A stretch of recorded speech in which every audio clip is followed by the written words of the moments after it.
evening. I can see a few people have started to join me, so I'll just say good evening and give you a couple of minutes to see if anyone else arrives. Please don't look at my messy office in the background. It's a crafty math. I'm sure you'll all understand. I've got I've got stuff on the chair here. This is catalogues waiting to go. I've got stuff all over this desk because I've been busy crafting, and there's always a pile over there in that corner anyway. Anyway, that's not what you're here for.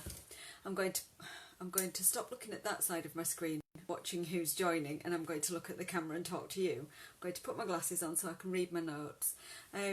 So good evening, thank you and welcome. Thank you for joining and welcome. And this evening I am going to show you 3 very different cards with moving parts. I've got something for the beginner or anyone who can simply add a very easy pop-up. I didn't post a picture of this one. It's just so easy, so I'm going to show you how you can retrospectively add a little pop-up inside any card that you've made previously. So that's the first one, and then the second one I'm hoping that you're going to do the make along with, and that's a slider card. And the third one is more of a challenge, so I'm actually going to show you how I assembled the wheel card, and I'll take you through the measurements, the assembly. I've already pre-cut and pre-stamped some of it and pre-die cut some of it, so it will be maybe quite difficult to make along with me, but hopefully you'll be able to go back over the video afterwards. And I'm also, once I've finished tonight, excuse me just while I get a drink, I've had a bit of a tickle, a bit of pollen I think. I'm also, once I've finished recording this session this evening, I'll hop back in as I always do and edit and answer people's comments, because once again I'm not seeing comments on my feed, on my screen. But I'm also going to add in a link for a YouTube video that I followed from another demonstrator, and it is brilliant, and it uses very current product from the current annual catalogue as well. And I think her video of step-by-step instructions is really worth visiting. So that's what I'm going to do with the third card. But before we begin any of that crafting, as I always do, I want to say 3 things, or 3 things today that have made me happy. So my happiness check-in this week is, today, 2 of them happened today actually. So today I got happy mail from my mum. I got a lovely card in the post. And she sent me a paperback. And Mum and I have been reading Peter James since Linda, my colleague, got me hooked on them. And this one is not the detective, one of the detective series. This one is, I think it's a thriller or a scary. Anyway, Mum said it was quite scary. So thank you, Mum. Love you. I know I've already thanked you because I've talked to you earlier. Second thing that made me happy today was I got my hair cut. Yay! I went to see fabulous Gemma at Seoul in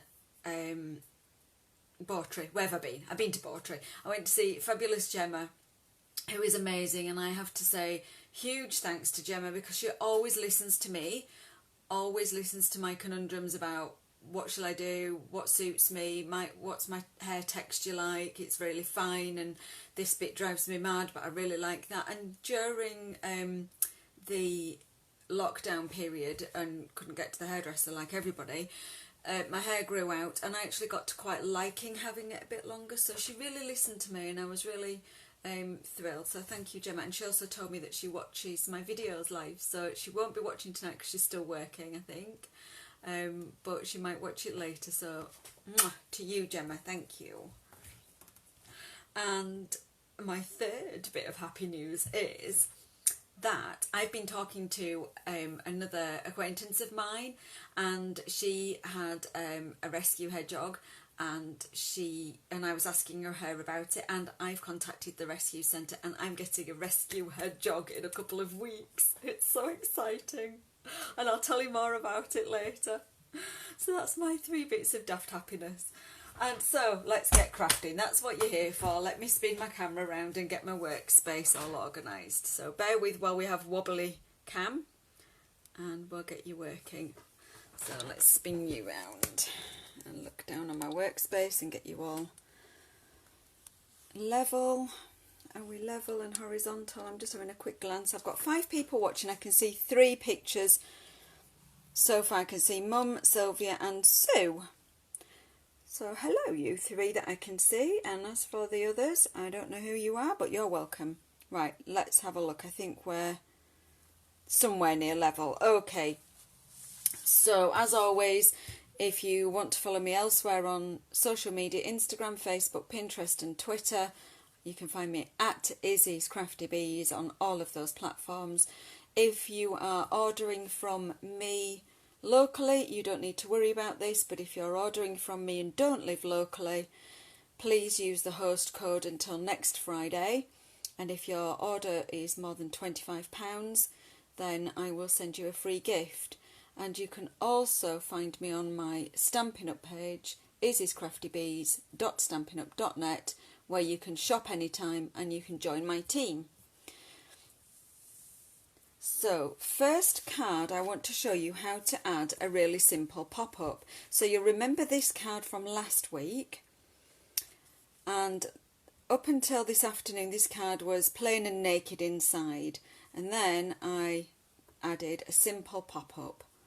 So you fold your card shut and there's a really simple V-shaped pop-up inside, and I just added some flowers.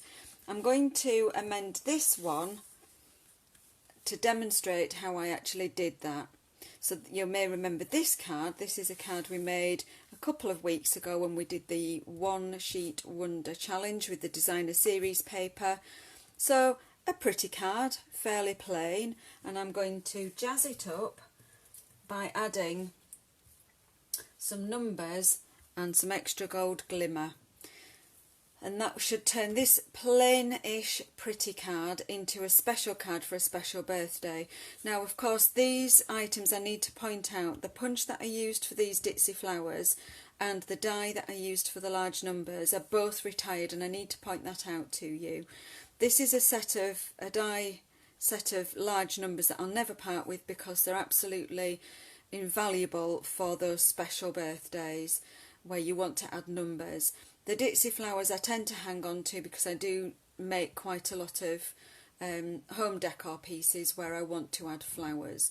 So apologies for using up retired. Not often I will use retired items in a demonstration because the danger is that someone falls in love with these bits and needs them, wants them, can't have them because they're retired. So I'm just going to pop those glittery pieces to one side for the moment, and I'm going to concentrate on the inner piece and show you how I made it.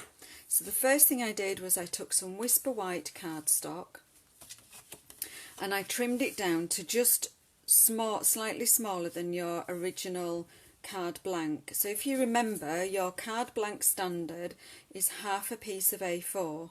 So you can start by chopping your piece of Whisper White A4 cardstock in half, and then you need to take off 1 centimetre from the width. If you remember, our cardstock is 21 centimetres wide, so I chopped it in half this way, which is just shy of 15, and then I turned it this way and I trimmed off 1 centimetre. So this now measures 20 centimetres, and then I trimmed this piece to 14. So this card blank measures 15 by 21, the width, and this inner piece measures 20 by 14. I then scored at 10 to get that fold, so you can see that's going to be my card liner. The next thing I'm going to do is I'm going to take a simple plastic ruler and a pencil, if I can find my pencil. Where did I put that down? Oh, this one. Oh, it's right next to me on the desk. That would be where I put it down. So I'm going to take my ruler and I'm going to make 3 marks. I'm going to make my V measure 7 centimetres across. So I'm putting my If you can see, this is the score line here. I'm going to put my ruler at 3.5 on the score line. I'm going to make a mark at 0 and a mark at 7. So I know that my halfway point is 3.5 centimetres. I'll just take away the card blank and you can see what I'm doing. And then down the spine of that score line, I'm going to put a mark on 5 centimetres. You can do it down to 7 if you wanted, or 6. This measurement really doesn't matter. That will just determine the deepness of that V that you're going to score. And then I'm going to get a scoring tool. I'm going to use my ball-ended scoring tool that goes with my scoreboard. I'm not going to bother using a scoreboard. I'm simply going to score it on my desk. I'm going to just put my ruler across, and I'm going to use the fine end of the scoring tool. And I'm going to score across there, and I'm going to score across in a V shape without headbutting my camera, hopefully. So now, if I just bring that back up to the camera, hopefully in the light you can see I've got some score lines, maybe. You can just about see it, I think, there. So your card wants to fold this way because you've scored it previously. I'm going to encourage it to score back as well, because what I'm going to try and do now is just gently persuade those new score lines along that V to start moving. And as you can see, if we squish it in, and then to make that lovely crease. Ooh, that's a really dirty bone folder. What on earth have you been doing with that, Isabel? Goodness.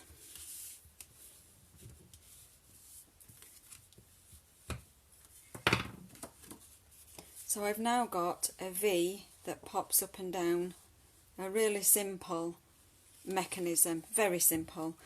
And I'm actually going to stick this inside my original card. So the whole thing, when I open it, that V will just encourage a kind of a pop-up motion. And I'm going to stick the large 5 and the large 0 inside. So when I open my card, and I'm imagining that this will be for somebody who's turning 50, would you believe, those numbers should pop up. So I'm just going to take a seat while I do that, and then hopefully I won't headbutt the camera. I'm going to use liquid glue for this because I definitely want to know that I've got a bit of wiggle room when I glue this inside. So I'm going to go ahead and just put some multi-purpose liquid glue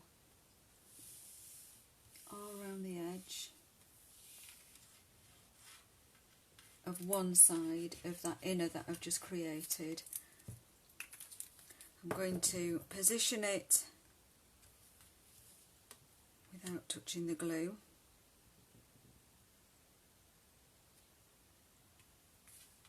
And then I'm going to close the card. Press it down, and I'm going to flip the card, and I'm going to put some glue on this side. It doesn't even look square, but hey, it'll work. It will work because I will tell it to work.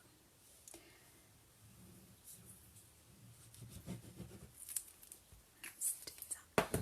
And close the card again, put some pressure on.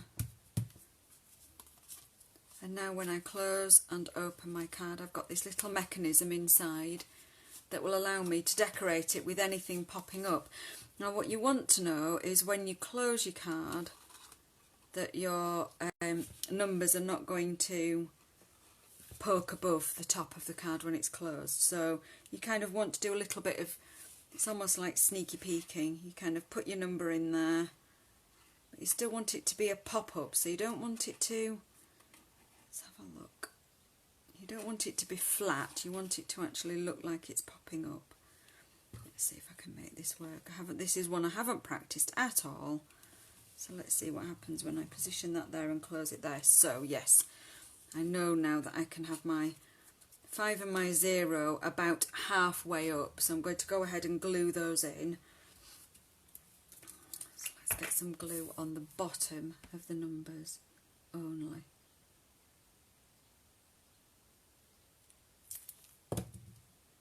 And I've done this card so many times when it's been someone's sort of special birthday, or I wanted to turn a card that I've already got in my stash into something a little bit more special. It's a really quick and easy way of just, what's the word? Yeah, pimping up, you know, like when they do that pimp my ride thing on the telly with the cars, when you just bling it up a bit. Pimp up my card. Okay, maybe I should have called my make along this week, Pimp Up My Card. Because this is glimmer cardstock, glimmer paper, it's quite thick, so you do need to just holding it in place while it does stick. It's also got that slippy backing, and it's shedding glitter today.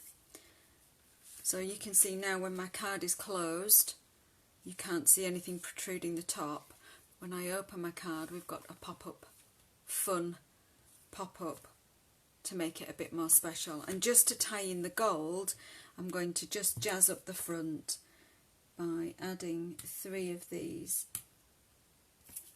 small gold glitter paper flowers. And where is my embossing tool, because that just helps them to give them a really good press down with that. So like I say, this glitter paper is probably better using a glue dot, to be absolutely fair. But once I set that aside, they will dry nicely if I don't touch them and mess around anymore. So I hope you can see that that's been a really quick and easy introduction to how to put something moving and animated into a card that you may already have in your stash, because this is definitely one I had in my stash. We made this a couple of weeks ago. A very pretty card, but reasonably plain. I think I remember commenting at the time, no bling, I didn't put any sequins on, which was quite unusual for me because I am a sequin addict. And now we've added that 50, let me bring that down into the camera, a fun pop-up mechanism. And if I bring that other card back in, you can see how I've done exactly the same mechanism. I've added some flowers. It might have been more fun if I'd have had a flower on a stalk that could have popped up even higher, because it would go probably about that height to fold down into the card. But I wanted to just throw something together really quickly this afternoon. This is almost an afterthought, just by way of introducing a piece of movement that anybody can add to a card. You don't have to do anything fancy. So let me just quickly run back through those measurements, just to encourage you to try and add something to your simple cards. So if you remember that a card blank is always half, a card blank this way, or most of the time a card blank this way or this way, would be half a sheet of A4. So we take our piece of A4 and we cut it in half on our trimmer, and then we score at 10.5 to make that card blank. So that's the base card. And then I've made the insert by taking another piece of A4, and you could use DSP, for example. If I'd have wanted to add an inner using the same DSP for this card, I could have done. I didn't need to use very vanilla cardstock, could have used a piece of DSP. But your inner piece needs to be 20 centimetres by 14 centimetres, so you're just reducing the whole measurement by 1 centimetre. The 20 centimetres across allows you to score at 10, and then all I did to get the measurement for my V was I measured an equal distance across. So I could have made that V wider. I made it 7 from here to here. So I measured 3.5 to the centre and 7 from there to there. And then I made a point down the score line and just joined them with 2 score lines. Then I persuaded this top piece to fold forwards rather than folding backwards. So I've got valley fold and mountain fold here. Then decorate that piece, taking care to do a bit of a practice fold, open and close, to make sure that whatever you're decorating your pop-up with doesn't protrude either out of the top or out of the side, so you can still fit it in the envelope. Ta-da! Happy days. So I hope you've enjoyed just that quick look at how to add a quick piece of animation to an already existing card. I'm going to move those well out of the way because I'm going to get lots and lots of bits out for this next card. So let me put some of my tools away. I'm just going to check whether this camera is actually straight and flat, because I feel like we're a little bit wonky. Bear with a little bit if you don't get seasick. Let me just try and... Oh, that felt a bit better. That feels a bit more level. So my next card I want to show you with some animation is a slider card. So it's a card that looks like a card in a pocket when you hold it. It's like a pocket. And you pull the slider and you get your sentiment in the window and your decorated piece stands up. So I'm going to just tip that to the side to show you, a bit like an easel. So when I pull the tab, it slides, and you can see it slides to reveal a sentiment inside. And you can write your greeting on the back.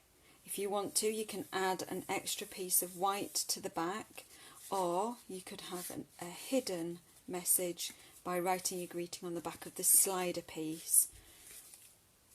Now I've got a couple of techniques involved with this card, as well as the actual card mechanism. I've got a couple of techniques to show you how I got this fun coloured image inside the poppy. And I wanted to return to the poppies set because it was one of my favourite ones from the spring mini catalogue, and it carried over into the annual catalogue. But we've been focused so much on new things that I wanted to just go back and give it a bit of an outing, because I absolutely love it. So yeah, I've got a technique for the colour, and I've got a technique for the stamping using Stamparatus. So let's get on. Let's pop this card here. And I have to thank, well, I would thank somebody if I knew who they were, but I took the idea for this card, or the inspiration for this card, from this card that I received as a swap quite a while ago. It wasn't marked up with who made it and who gave it to me, so if you do recognise your card as a demonstrator and you gave this to me at an event, I've had it quite a while, and so in order to learn how to make it myself, I deconstructed it and took some measurements, and so that's just to show you that I have not invented this. You must feel confident to go and search out things online and take measurements and case things, and or ask me to do that for you. So I just need to get my notebook with all my measurements in, and I'm going to be able to show you what we do. So for the card base, we're going to start with this outer, so this piece here, this pocket. We're going to start with making this pocket. It's actually simpler than you think, and the colour of cardstock that I've chosen to use for this one is Flirty Flamingo. I always have to be careful when I say flamingo, because my lovely sister-in-law Susan always calls flamingos my flingos, and it just makes me chuckle and love her even more. So I'm taking I'm taking a full sheet of A4, and I'm going to trim it in half. So if you remember, your A4 is just shy of 30 centimetres long. So I'm going to trim it at just shy of 15. So I always go up to my 15 and then come back a little bit. And trim. And I'm going to take my time, hoping that someone is crafting along with me. So I'm going to just pop that piece to one side, and this is the piece we're going to work on. I'm then going to turn it in my trimmer to landscape, and I'm going to score it at 5 centimetres So that's score, not cut.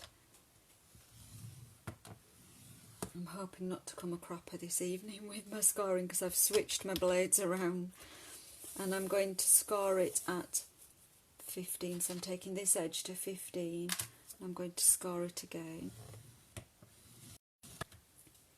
and then I'm going to turn it to portrait and I'm going to score, take this edge to 14 and I'm going to score at 14, which will just give me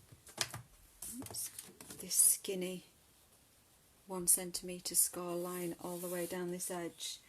Now I'm going to trim, and I've only made one of these. This is the only one. I didn't do a prototype like I normally do. Normally if I'm doing a new fold I'll make a prototype out of just scrap and then I'll make the real thing.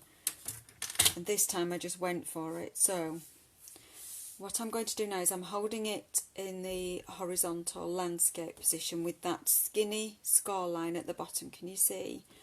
And I'm actually going to trim off this piece and this piece, leaving this flap in the middle. And I'm going to do it by just going slightly diagonal, slightly diagonal. And let's trim off that entire piece. Not easy for me to see when the camera's in the way. And trim off this piece at this side.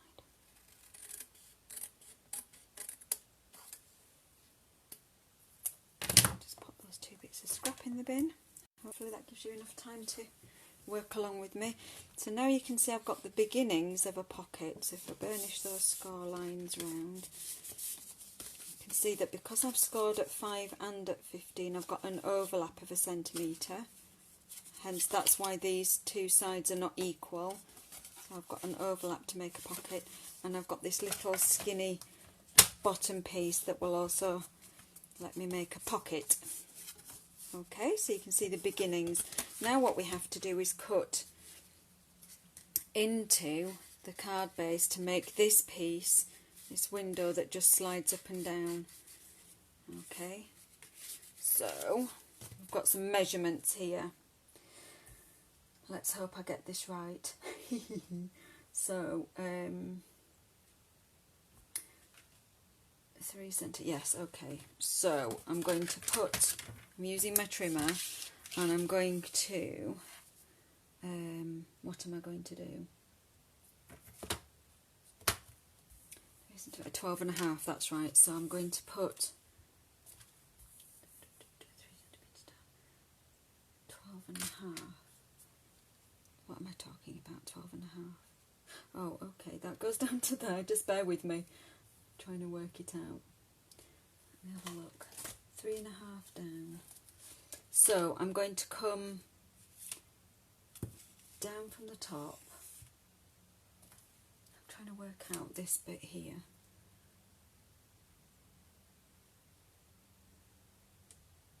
What's that bit there? Bear with me, because I don't want to tell you to do it wrong. I don't want to go rushing ahead and do it wrong.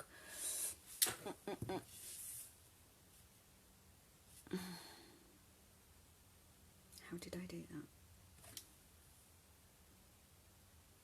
5 and 15, 14, trim it off, 3 centimetres down to 12.5. But how many centimetres in?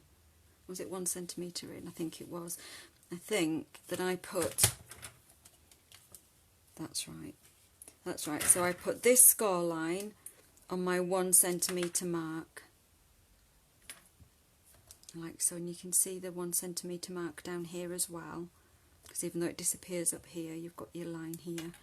And then I bring this scoring tool, I'm going to just have to bring this all down here so you can see it. That's right. So let me start that again. So this score line at this side, so I've got my pocket, let's talk you through it. I've got my pocket facing me the right way up, so your little flap is to the bottom. Let me just really talk you through that. And then I'm going to put it in my trimmer, and I want a 1 centimetre gap at this side. So I'm going to put this score line here on the 1 centimetre mark. This 1 centimetre mark here, 1 centimetre mark there. Unfortunately, when you slide it up, you lose your 1 centimetre there, but don't forget you've got another ruler here. And then I want to use my trimmer, and with the Stampin' Up trimmer you've got on your cutting blade, you've got marks here at the side and you've got a mark here in the middle, and I want to bring my blade to this mark here at the side to 3.5 on the ruler centimetres, and I'm pressing it down. That means the blade is now piercing the cardstock. So I'm just going to carefully lift that up and see if you can pick up what I mean by the mark on the side of my trimmer blade. Not sure if you can see those marks there, top and bottom. They are the same on the side, so you use those. That's where your blade is inside this blade guide.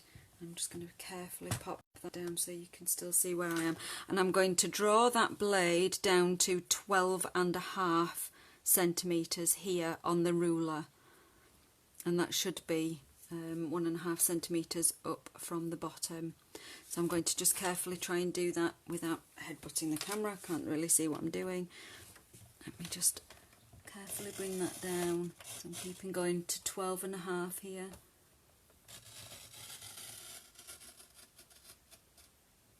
Okay, and I can take that, so that's made my internal cut line here. I'm going to do the same on this side, so I'm using this 1 centimetre mark on my trimmer now for this score line that we made here, and I'm sliding that up carefully, and I'm going to double check, because we've got another ruler here, that score line is on the 1 centimetre mark. I'm going to take my trimmer back up to 3.5. Let me just line that up. I'm going to get my head right under so I can see. 3.5, and press down, and I can feel that piercing the cardstock. I'm going to draw that down to 12.5 again. I suddenly feel really nervous. So now I've made another internal cut mark, so we've started to make this flap, and I'm going to turn this around and I'm going to line it up. Did I have a mark to line that up with? Nope. I'm sure I had something that I lined it up with. Oh, I will have done, won't I? I will have lined this score line. So that must be 1.5. Let me just double check. If you're ever in doubt, measure twice. So that is 1.5 centimetres from this bottom score line. So I'm going to put this bottom score line on the 1.5 centimetre mark, which is 1.5. It's that one there. And then I know,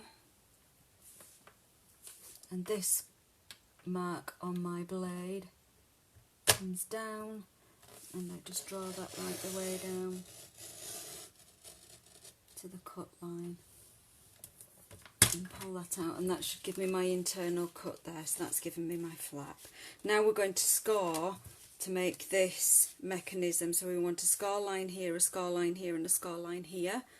So that's what we're going to do next. So we're going to move our cutting blade out of the danger zone, and we're going to pop our card back in the other way around. So we're and we're going to make a score at 7.5 and 11 and the top. So I must have had it this way. Did I have it this way? 7.5, 7.5. That looks right. Let me just 7.5, 11. And the top, yeah, that's cool. So I'm going to put it in this way with this little skinny flap to my right, put it in my trimmer, and I'm going to line up this edge. Oh, I think I'm back again. I think I dropped signal completely. I think my Wi-Fi just dropped out completely, and it said it was trying to reconnect, so I just hung in there. It gave me the option of finishing the video or hanging in there, so I hung in there. So bear with me, I'm sorry I'm jiggling you about again. I'm going to have to put you back in my camera holder. We've been experiencing a weak Wi-Fi signal here for the last week or so, so I apologise if I do drop offline again. Just hang in with me and hopefully it'll reconnect. It says I'm still live. I can't see comments. I've still got 4 people watching, so as we were. So now I'm going to do my score, this first score here and my second score here. So I'm going to go 7.5 this edge, and I'm going to score just the flap. I'm not scoring all the way across, so I want to put the mark on the score tool to the edge of the flap and score it across. Of course, you can always score this out of your trimmer using a scoring tool. You can see I've got that score just across that flap because I've lined up this mark with the edge of the cut piece. I'm now going to score that at 11 centimetres. So I'm moving this edge up to the 11 mark, closing down my arm and lining that up.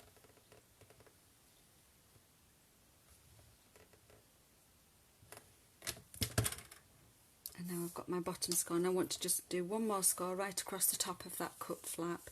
So I'm just going to line that up. I'm actually going to use a ruler because I didn't take a measurement, I don't think. I think it was 3. Was it 3.5? That doesn't look right. Was it 3?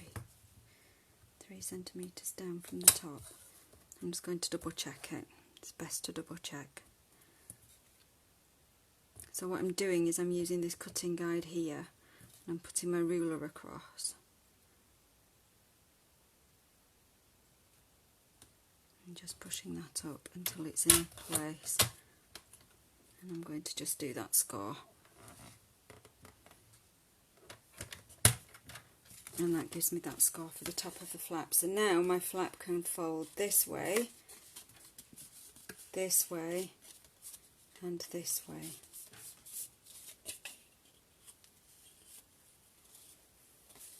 So now we've got the beginning of the mechanism,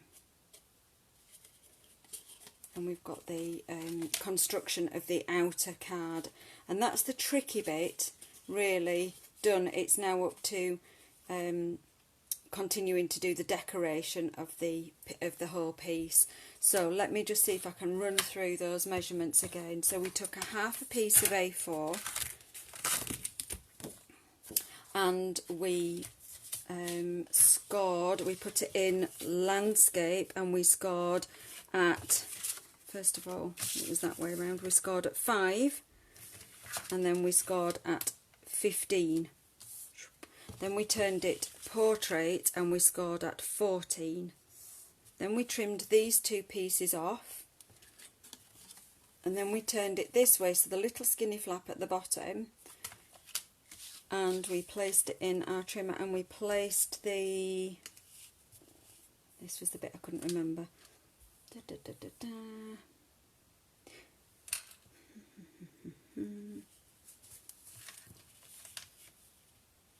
we placed this score line at the 1 centimetre mark to give us 1 centimetre in from this score line to make this first cut mark, and we started the cut with our trimmer blade at 3.5 centimetres on this ruler, and we came all the way down to 12.5.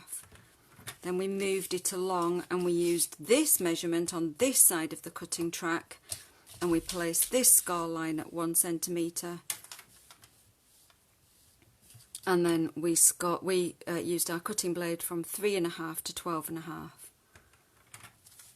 and then we carefully turned it round and we placed this score line at 1.5 centimetres on the ruler.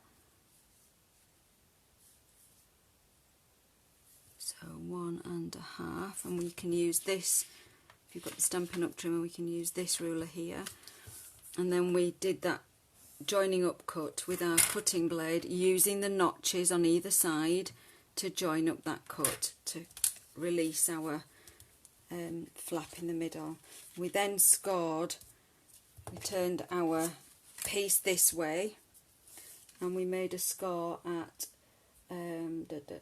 7.5. So we put our, did we have it that way or that way? I had it that way.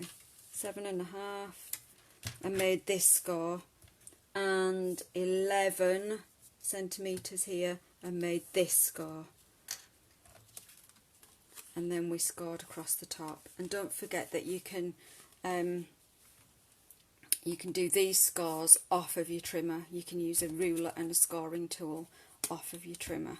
You can also make this cut using a craft knife, a cutting mat, a steady hand and a ruler. Your window that you're cutting, your flap that you're cutting, needs to be 3.5 centimetres down from the top and 1 centimetre in from each of these sides, and it needs to be 9 centimetres in length. So you could do that with a craft knife, a cutting mat, a steady hand and a ruler. Please be careful if you're using a craft knife. Now I'm going to pop that to one side and I'm going to cut my other components. So I need a piece of whisper white for this piece that stays static inside the pocket. I need a piece of whisper white that actually acts as the slider. I need a piece of white for this piece, a piece of black, and I need some white to stamp on. So I'm going to go ahead and tell you the measurements for these pieces. So let's start with, let me have a look. Piece of white, 10 centimetres by 12 centimetres. Let's go ahead and cut that. So I'm going to go 12 centimetres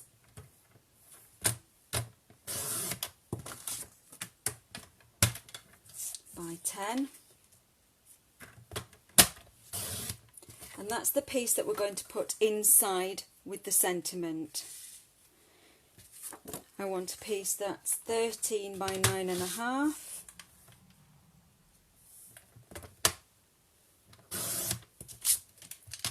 13 by 9.5, and that's the piece that's going to be our pull-out slider piece. So I'm going to just pop that to that side. I also need a piece 8 centimetres by 6. That's going to be this piece. 8 by 6.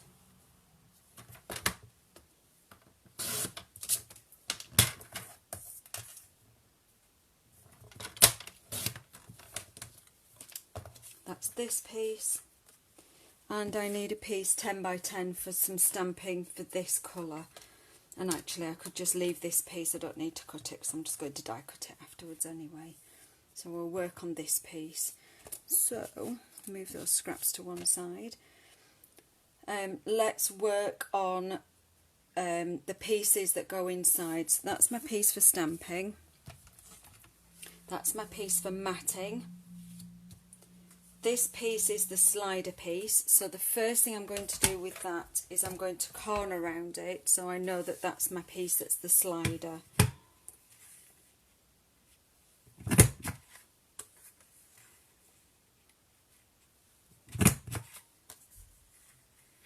I actually don't need to corner around the bottom pieces because you never see them, so I'm just going to corner around the top, and I'm also going to use this punch to make a hole in the top that I can put some ribbon through.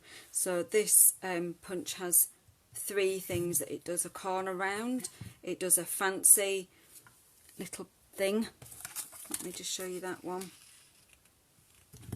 just for interest, it does a fancy corner, and it also does a nice ribbon slot. So you can see on the punch that it has a mark here that shows you the centre, and then it has a guide here to put your card up against. Now if I wanted to be accurate, really accurate, I could have drawn a centre line, but ain't got time for that. Punch that lovely hole in the top. So I now have this piece that's my slider. I don't need to do anything else with that. Just get rid of these little tiny bits and pop that to one side. And my middle piece that's going to have the sentiment stamped on it, I'm going to use my Stamparator. So I'm just going to get that out. And I'm going to show you how I got that ombre colour effect. So it's just 3rd generation stamping, but I'm going to use the Stamparatus. And what you need to think about with this slider card is that your sentiment needs to be stamped in the bottom half. And what I mean by that is you can actually offer it inside your card to find that mark. So that looks a bit wide. Did I actually stamp the... Did I punch the wrong one? What am I like? Yes, of course I did. No problem. Just make this one a bit narrow. Just talk amongst yourselves a moment. Show them that's the inside. Sentiment 10 by 12. And that is 10 by 12. Or maybe it's just a tiny little bit bigger than 10. Let me just... I'm just going to take a sliver off that, that's all. I did have the right piece, I just didn't cut it. So what you can do with this is you can actually kind of pop it in and fold this round, turn it back round, open the flap, and with your pencil, which keeps disappearing, you can make a tiny little mark for the bottom. And if you just ask your mechanism to stand about halfway where it's nice and straight, and you can make a little mark there, and that will give you a guide as to where you want to stamp your sentiment, and you don't want it any higher or any lower, otherwise you won't be able to see it. So I'm going to use my Stamparatus, and I know that I want to line it up with my thank you in the middle, this way, not middle that way. I've got my top mark there,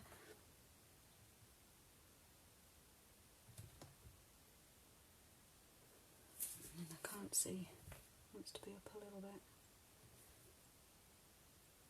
about there, maybe come down a little bit. And I'm going to just pop my magnet on, hold that nice and steady, and I'm going to ink, and I'm going to use Flirty Flamingo ink, and I'm just going to ink my stamp over here. Being careful using the Stamparatus because you can see it's balancing on my trimmer anyway, because it's really easy to end up with ink all over your plate. And I'm just going to come straight over and stamp it down, and then I'm going to, we could use the hinge step, but that takes it too far away from the last one. I'll put it back where it was. I'm going to actually use the grid, and I'm going to push it gently up one square, keeping this side exactly where it was. I'm going to just huff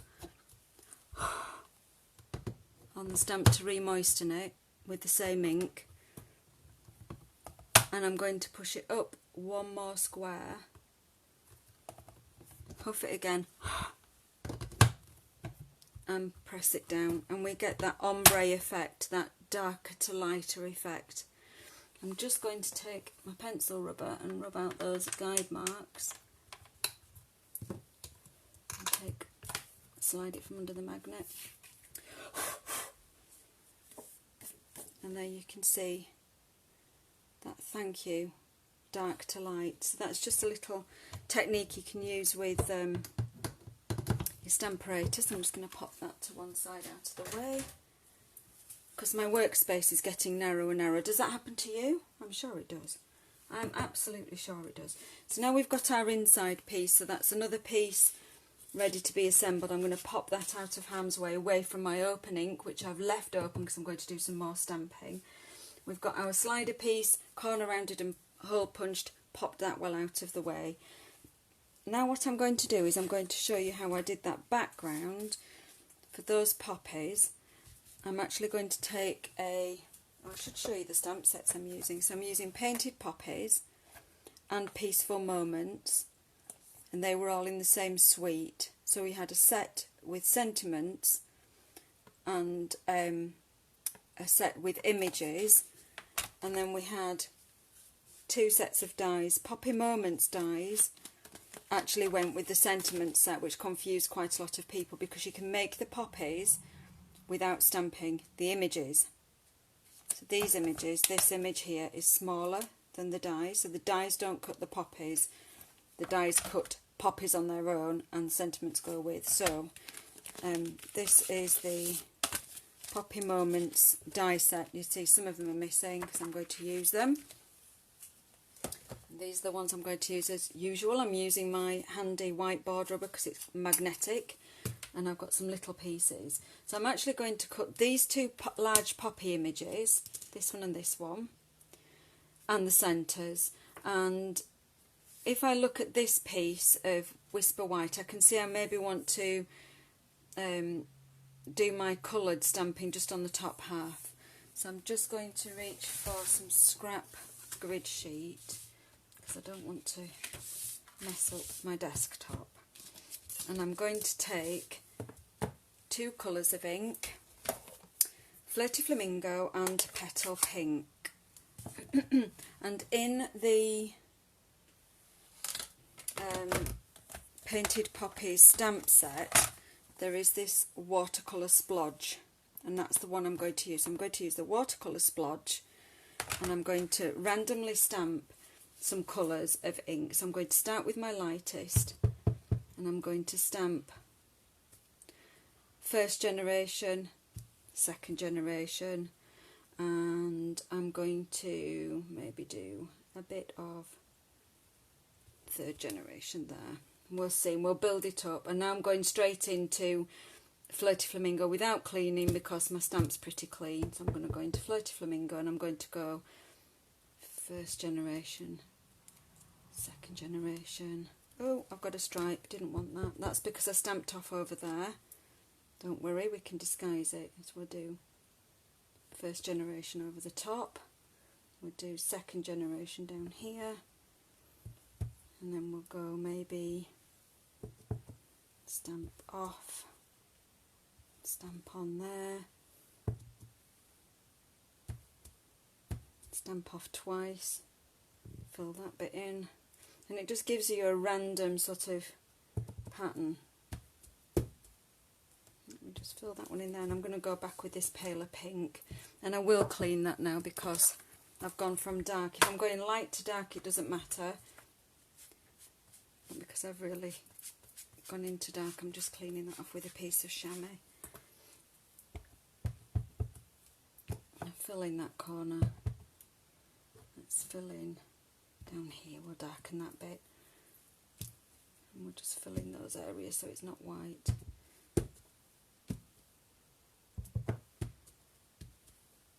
And we've got this nice random pattern built up.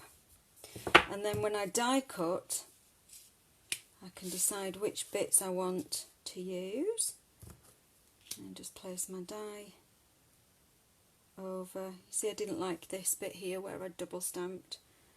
I can use any of these other pieces, and you can move your dies around. So that's the idea, that's what I'm going to do. I'm just going to close my ink pads, and I wanted to show you this technique because I think it's quite neat. So what I'm also going to do is I'm going to do the outline of this image. So we've got these dies are also going to cut the outline, and you'll see that you get these bits that are normally the waist, so I'm going to cut them twice. So I'm just going to go to my die cutting machine, and I've got a piece of darker colour, so darker than Flirty Flamingo, terracotta tile, and I'm going to just cut these 2 outlines. Then I'm going to run through using this piece. So you can just talk amongst yourselves for a brief moment while I just get these images cut. And what I will do while I'm doing a pass through is I will actually just pop these pieces through on the black. So that's just one pass less that I have to do on the machine.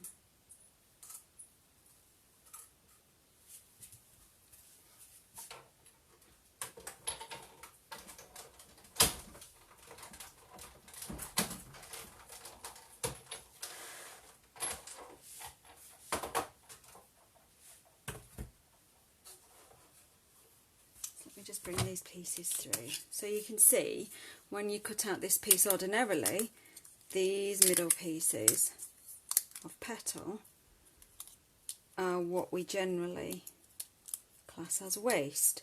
And then we free, oh, I haven't got my brush on my take your pick tool, but I can just use it freehand until it releases. So very carefully extract. When you've got really thin dies like this, it's worth just taking your time to extract them. These little thin pieces are quite delicate. So I've got one piece there, and this other piece here.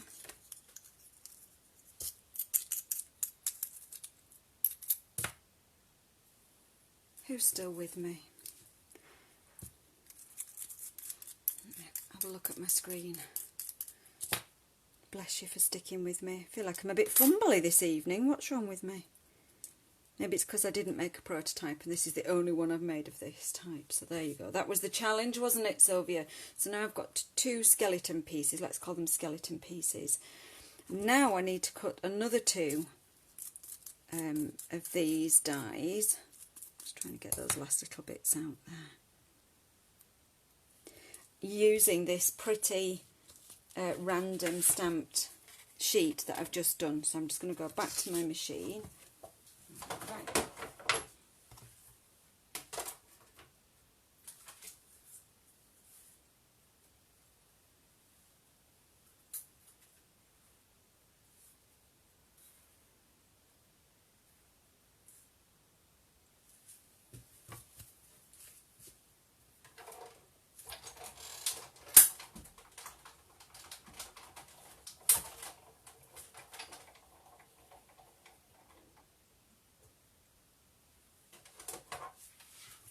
There we go. That should be all the die cutting done for this project. And if you can see, this time what we're going to do is we're going to keep these, instead of these pieces being waste, like these, I'm going to bin those. We're going to actually keep these pieces and we're going to do some paper piecing. Oh, I'm going to just pop them on there because it's a bit easier to see what I'm doing. Easier for you to see what I'm doing rather than on the grid sheet. Let's get rid of the grid sheet and let me sit down. Oh, phew! And we need this little piece here because this is this white piece. Let me see if I'm still on camera. And we're going to arrange our flowers so that they actually stick onto the piece, but there's a bit of overlap also. But there is enough surface area for me to stick those pieces inside. Now this one is a different story because you can see that this overhangs here. So what I'm going to do is I'm going to take this piece and a piece of, oh, I've got it here somewhere and it's buried underneath. I'm going to take a piece of Whisper White scrap and I'm just going to run that through a cutting machine. So I've actually got a layer to stick onto.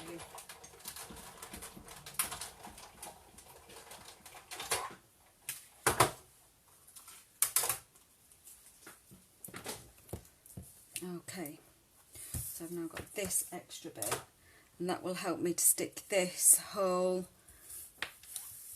flower so that I can actually pop that on there with those petals overlapping and I can put those tiny pieces inside. So I'm going to go ahead and actually stick that one down. I'm going to just do it by sticking the middle down. I'm not too fussed about the edges, I really am not. I'm just going to stick the middle .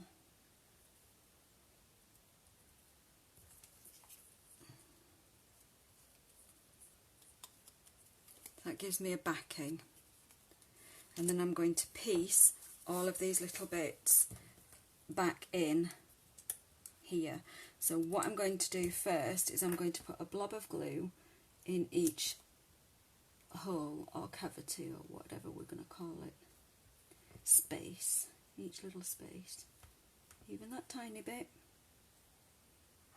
and that tiny bit, and then I'm going to take all my little bits, and it sounds fiddly but it's not so Anyone who likes a jigsaw, Mum's been obsessed with a jigsaw this week. This will appeal to anyone who likes a bit of a jigsaw. Look, they go back in really quite quickly. They would if I could pick things up. And what I really could do with is my take your pick tool with the putty end, and that will help, because I'm going to have to pop these little bits out here. Got some missing up there.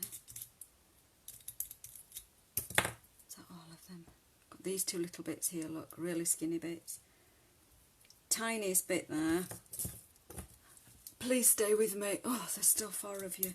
You are fab. Because I'm sat down not watching. Okay, I think... Did I just lose a piece? I don't know where that bit's gone.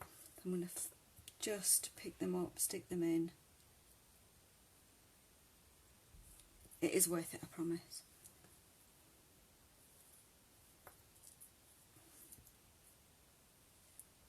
Oh, you are annoying. Because I'm on camera.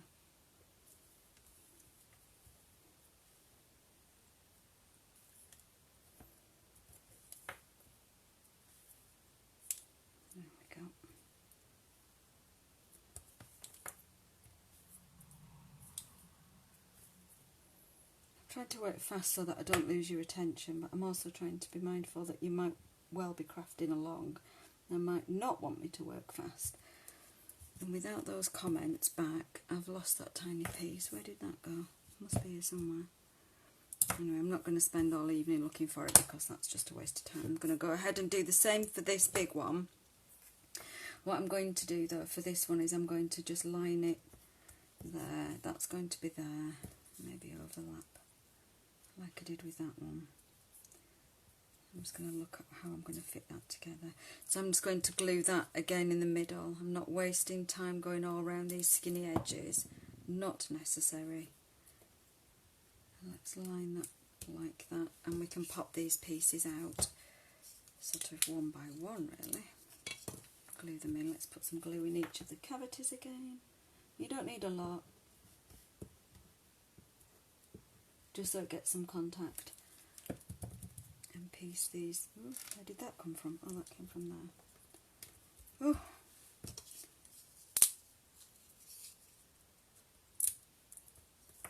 That bit in there. That bit in there.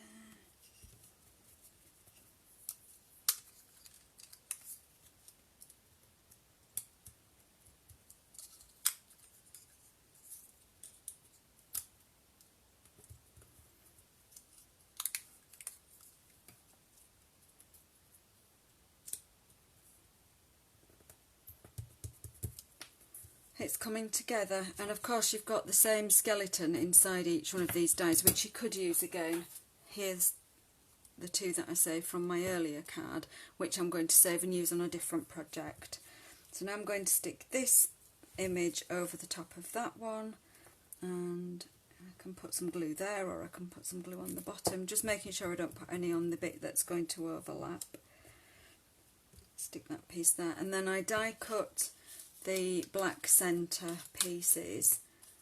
Don't tell me. I know it looks like the coronavirus. I don't want to know about it. You can keep that one to yourself. Thank you very much.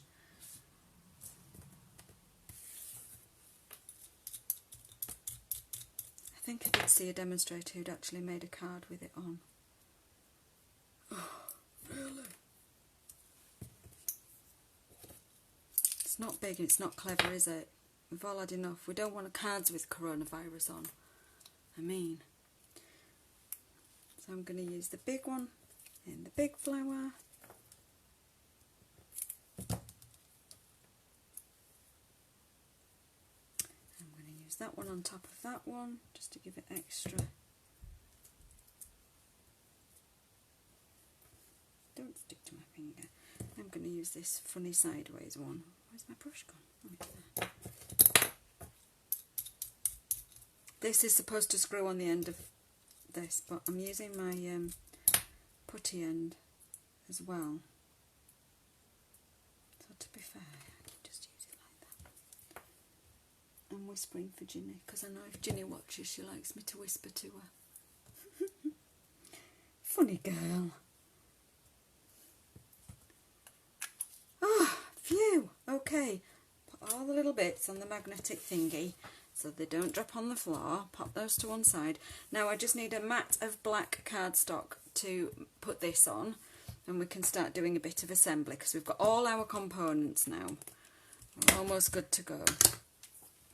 So our mat of black cardstock is, I could uncover my instructions, I could tell you, 7 centimetres by 9 centimetres.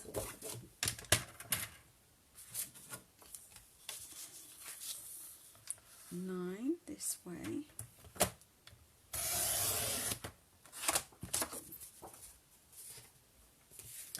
More cardstock on my desk than anywhere else. Let's move some of it over there. 7 centimetres.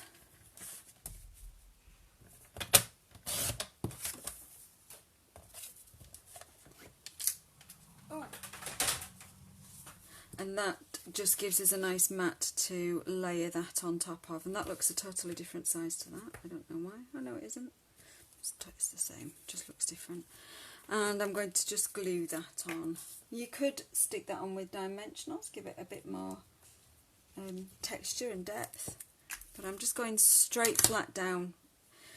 Always be thinking about, if you're posting something, whether you'll go up a class of postage into large letter territory if you put dimensionals on. So by sticking it flat, this one should be good to go in the post. So just by layering it on a piece of black with those black centres, I think you'll agree, it just makes it stand out, makes it pop off. And I've used the same technique for that background, those piecey pieces, but a little bit slightly different look because of the randomness of stamping. So let's do some assembly of the entire card. So we'll bring back in our fancy base, we will bring in our sentiment, and we are going to think about this carefully before we actually do anything. Oh, one thing that I haven't done, that I did on this card that's probably really difficult to see, is I actually stamped the tall poppy from the set all the way across, but I actually did it in a paler colour. So this is Flirty Flamingo cardstock, and I stamped it in Petal Pink. Now I decided not to do it on this example this evening because I just thought it's a stamp too far, maybe. You can barely see it on this one, it doesn't really add that much to the entire card by the time you've finished. But if I bring back in my original swap, you can see that the person who did this did stamp the whole piece quite effectively because she had a butterfly on hers, large butterflies. It was quite effective to put small butterflies. So that was what kind of set me off by stamping this poppy across. And I just stamped it one tall, one low, one tall, one low, all the way across the bottom. And the only place you can really see it, if anywhere, is actually on the back of the card, which, to be fair, a bit pointless. So I've decided not to do that on screen this evening. So now I need to think about what I'm doing in terms of sticking it together. So I'm going to stick my sentiments going here, but before I do that I need to stick my slider mechanism to this piece here. I'm pretty sure that that's what I do first. Let me double check. Yes, I stick my sliding mechanism actually to, and that's the reason why it's a bit shorter than the entire card, because you stick it to this piece here. So you're only sticking it to this small scored fold on the outer mechanism. So I'm actually going to use a tape for this. So I'm going to use Stampin' Seal regular, not Stampin' Seal Plus, and I'm just going to put a run of that across there,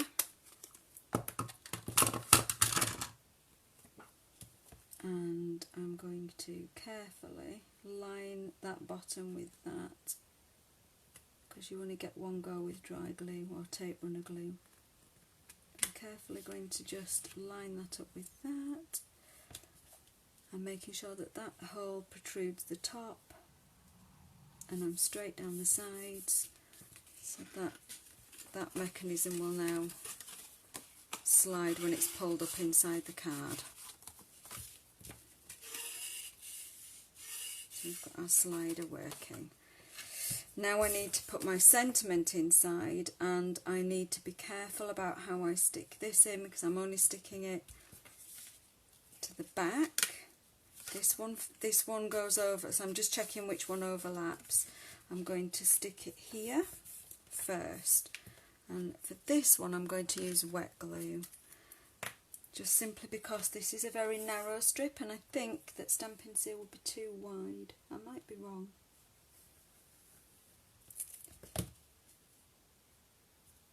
Just going to fold that up and give that a really good press down.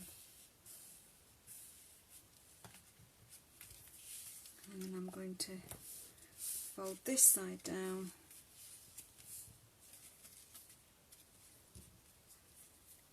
and be careful not to put glue on the flap, because you don't want it over this side, you want your glue on this piece here. So I'm going to put some, in fact I will use Stampin' Seal on the inside, why not? It's a new product. I do defer to Tombow a lot because it's my preferred glue, so I'm just going to put one stripe. I found with this Stampin' Seal that it's got such a tight wheel inside that when you've used it, it springs the tape back in, so I just feel like I need to advance it slightly with my finger so that the glue is on this tip, roller tape, and then start to roll it. And then see the next stripe, it's just sprung back in. It's just because it's got such a strong sort of springy roller inside. You just need to advance it very gently, you don't need to do anything major. Just very gently advance it with your finger. Apart from that, I like it. It's a really nice, smooth roll. And I'm going to pop a piece of, there we go, Stampin' Seal down this side to seal the whole thing. So this has got adhesive on, and this is going to seal across to here. So we've now got our pocket and our mechanism working beautifully, and we can just finish off by decorating it. And again, I want you to pay attention and be careful that we're only going to put glue because we want it to pop up like an easel, so we're only going to put our adhesive on this very bottom piece here. So what you can do is you can either lay it on, stand it up, and then run a pencil across the back. Can you see? Just run a pencil across the back. If you're using a dark card, you might not be able to see it. I can just see that. And then I know that my glue just needs to go down here. Now for this one I use Tombow because I get some wiggle room. And you can see just how little wet glue I actually use. You don't need to be heavy-handed with wet glue. See how that stands lovely.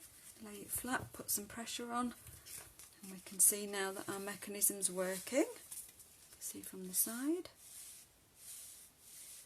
And we can finish it off with some ribbon just to help us with that pulling. Oh, I know what I didn't do.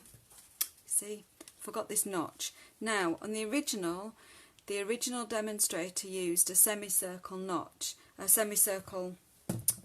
and she made that with a small circle punch. We no longer have any small sized circle punches, so what I did was have a look through the other punches. Now other label punches, like I thought this would be a good shape to use, this one, but we can't use that because that needs to go in that way and you can't feed that in, so that went back on the shelf. But then I thought, clever Stampin' Up gave us this label punch, and it is endways on. So what I did was I fed it in this way. Let's see if I can get away with it. I don't think I can because I've actually glued it, but I'm going to just show you on a piece of card. Let me just show you on this piece here that I used earlier. Sorry that I've forgotten to do that on this one. So I just fed it in, so this would be the top of my card, and I fed it in so I could just see this shape here. Let me see if I can show you with my pencil. I was lining the top of the card with this square piece here on both sides, and it gives you a lovely notch. Let me just do that for you.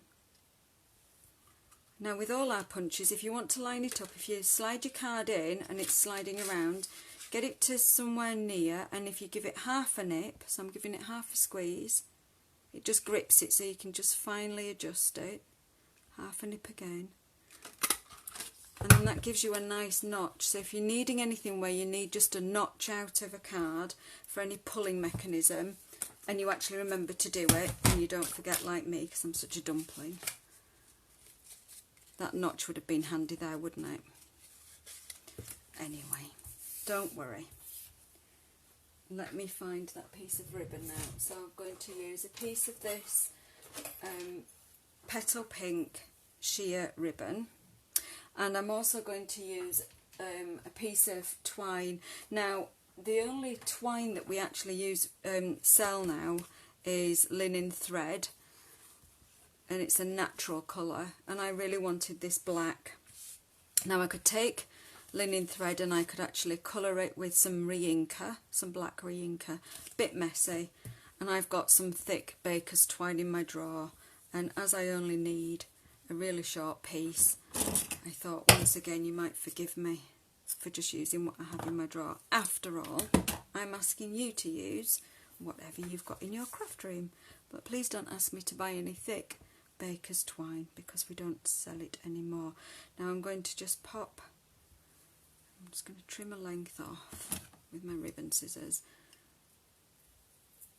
And here's a tip: if you want your angle to be the same on both ribbons, fold it and cut both at the same time.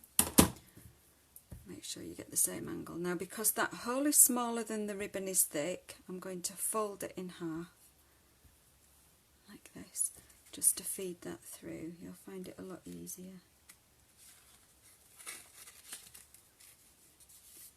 And fold that through, and then I tied a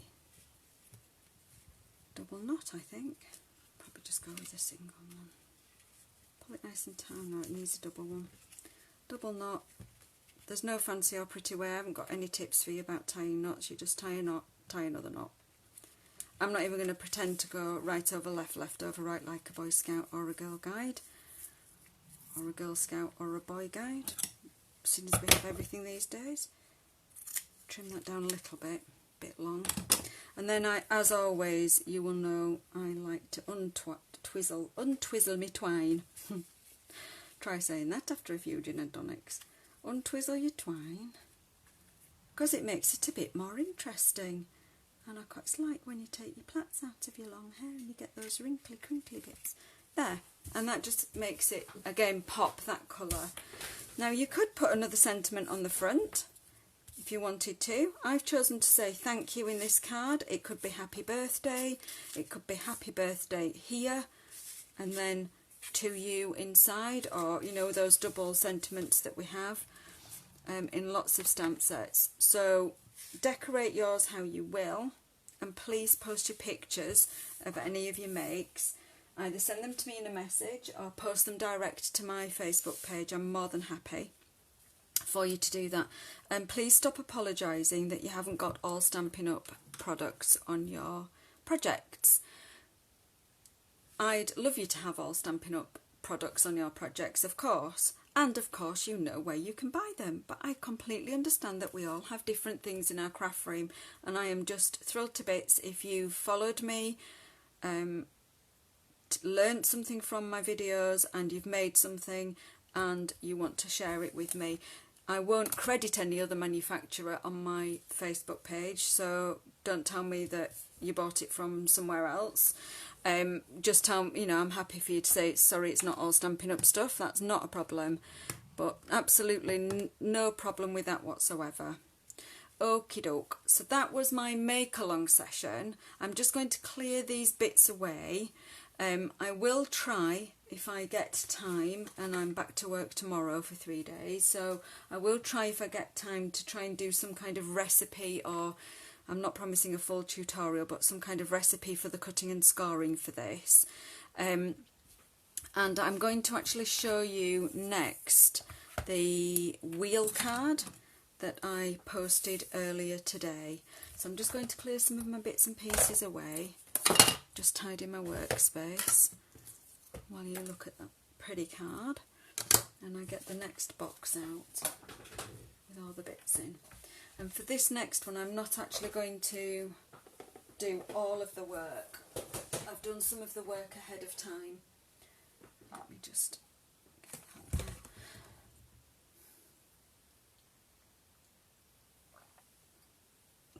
there. Okay, so here's my next card. Let me just pop those sliders away. So here's my next card. And again, thanks to Sylvia for suggesting cards with moving parts, and it really did sort of tie me in knots a little bit, because I was trying to find something that was clever, but something that you could achieve, something that wasn't too simple, that set you a challenge as well. And there were several, I mean, there's so many lovely cards with moving parts out there, and there were several for me to choose from. And thanks to Alison, she was watching earlier, I'm not sure if she's still watching, but thanks to Alison, who found this one and sent it to me. And I absolutely love it. It's a really clever way of doing an animated card. So here's the love story. Ah, can you see what I did there? It gave me enormous pleasure, because I'm such a daft bat. But it made me think of my blackbirds. It's a little love story. And you know what happens when there's a love story? Ah, look at that. Anyway, I'm such a daft bat. So this is a spinner card, and you can use all kinds of different stamp sets. The video I watched showed the new stamp set that has the coffee, cocktails, cake, and the dies to match, and she made a fabulous card that told the story of sentiment here and little things appear in the window. You could use other images from other stamp sets, like flowers or anything, and you could put a flower and a sentiment. You could just use your imagination. As soon as I saw the spinner, and I didn't have the stamp set that the other demonstrator had, I did think of the birds immediately and thought that would be a cute story. If you remember, oh, it's here. This card that we made, fancy fold card that we made, kind of told a similar story. When the card was closed, the birds were together, and when the card was open, the eggs appeared. So it kind of stemmed from this story, and you know what I'm like about being batty about birds. So anyway, without further ado, I'm going to show you how to assemble it. So some tips. So I used the Birds and Branches stamp set, and then I went to my old favourite Well Said stamp set for sentiments.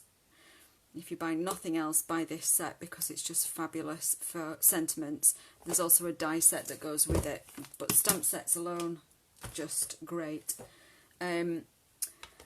I needed, the other things that you need for this are some brads. You can see retired, but a little tub of brads. I'm sure everyone's got some brads in their stash, but that's an important part of the mechanism, because the wheel needs something to spin on. Other things that I used and found helpful were circle dies. I've got an old set of circle dies that I won't part with again.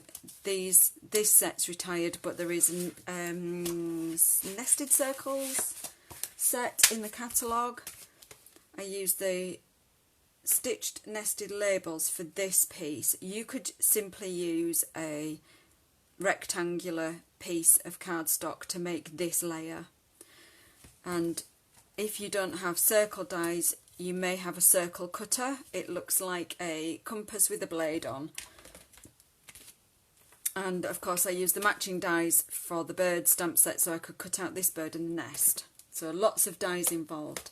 Now the components that you need are a card blank, but cut this way round. So you cut your cardstock in half lengthways. This is A4 and that cut is at 10.5, and your score this time is just shy of 15, and that lets you make a card this way round, so landscape instead of portrait.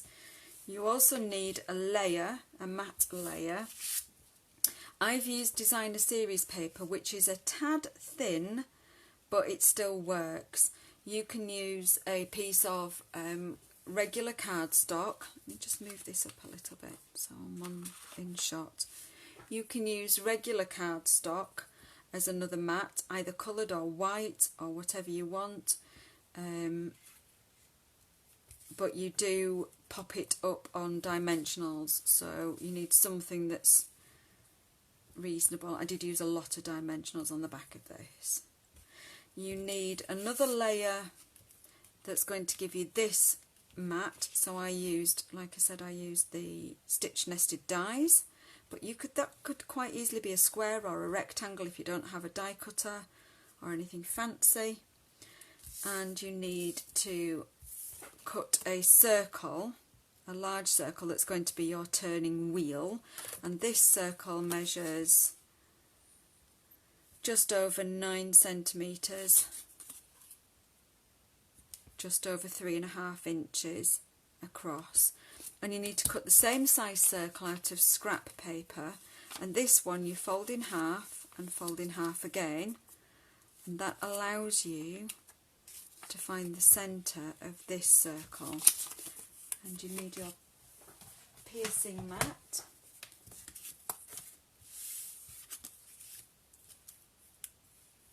And lay one on top of the other, and then with your piercing tool you can carefully go in the centre. You don't need to go all the way through and make a big huge hole, just a prick in the middle so you know where the centre is. So you make a centre mark on your big circle. Let me just put that to one side. And you need a smaller circle die, so I've got my large circle die, that's what I cut that with. You need a smaller circle die to make the window. So this time my window measured, I'm doing the cut, so that's the cutting, not the outside. So it's just over 3.5 centimetres, or just about 1.5 inches, yeah, 1.5 inches across for this. So that's how I'm going to cut the window. And you can use the same one to cut this notch out of the side. So I've actually cut a notch out of the side. Oh, it's a smaller one actually. If you've got a punch, you can cut the notch out of the side. It just helps you to move that. And I've also cut the same out of the Designer Series paper there. Okay, and appropriate sentiments really. So I'm going to show you how it kind of comes together. So I'm really aware that I've prepared quite a lot ahead, and you're not going to be making this one along, but hopefully it gives you an idea. And I absolutely will put the link to the original video that I watched on YouTube because it's fab, and she explains everything really nicely. So I stamped this after I'd actually cut my windows, so I need to first of all line up. So I'm laying my DSP layer on top of my card base, but I'm not sticking it, and I'm lining up my big circle so it overhangs the card just slightly, and it's sort of down here to the edge of the DSP layer, or the edge of the mat. Am I actually right in shot there? I hope I am. And I'm just holding it. I'm then going to place my window. That's what I'm doing. Placing my circular window at the top, sort of at the 12 o'clock mark. That makes sense. I'm just going to place that there. And I'm going to use a piece of washi tape to hold that down, and I've got some sparkly washi tape. I'll just leave that there a sec. And it's not as tacky as my other washi tape, so it shouldn't pull everything off. Let me get 2 pieces of that.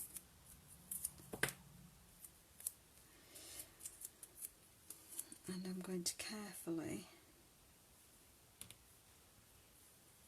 stick that die to the DSP. It's fiddly, which is why I didn't expect you to make along with me, but it's fun, so I'm hoping that you enjoy it. What else do I do? I need my pencil, and I need to make a mark where I want the notch to be. So I'm going to just eyeball across, lift it slightly, make a mark on the card. So if I can peel that up, can you see that? I've actually just made a notch and I've eyeballed it, and I'm sat at an angle, so it's approximate. And then I can actually lift that DSP from the card base, and I can carefully slide out this piece, and I can run this through the big shot. I think I'm doing this right. Am I doing this right? Did that go through there as well? No, it didn't. That's good. That's okay. Yep. Stick with me. I'm just going to run this through the big shot.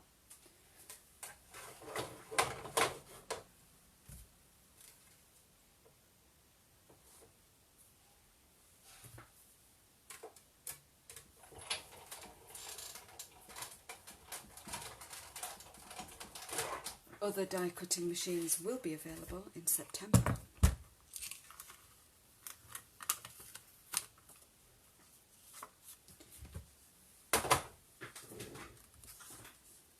If you are a member of my team or another demonstrator, other die cutting machines called Stampin' Cut and Emboss will be available in August. So you can see I've taken that piece out there, and I've now got my circle hole. I want to take this notch out of here and this notch out of here, and for speed I could use the smaller circle die from my set and run that through the die cutting machine together, but for speed I'm actually going to use my punch that I had earlier, which I've just chucked on the floor behind me,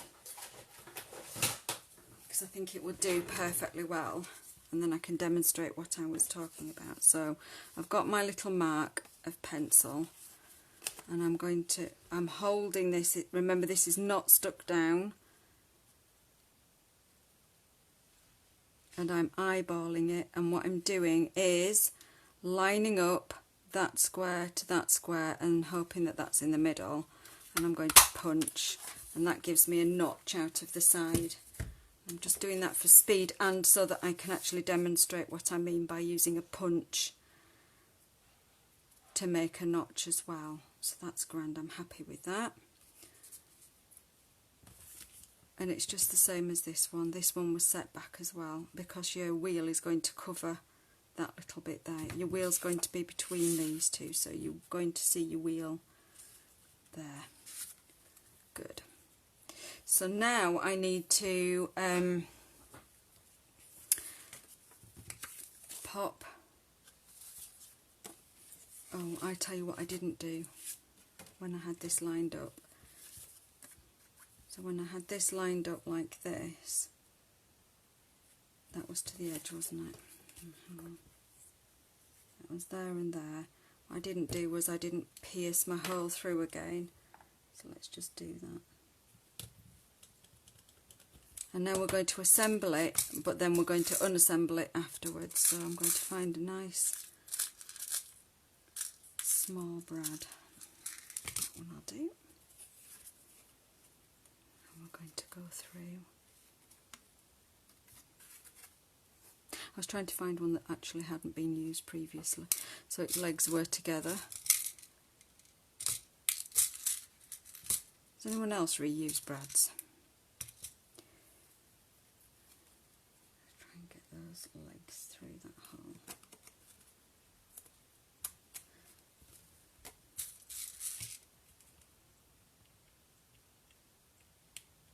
Just open those there. I've